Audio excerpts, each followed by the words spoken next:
Now, there has been some proper training involved with the firing of this firearm. To include, don't put your hand at the front end of the cylinder. Nicely done. You hit it. I fucking hit it! Hit it.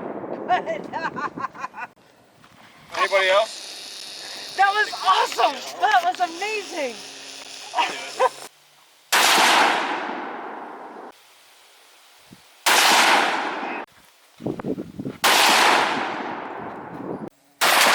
Yeah.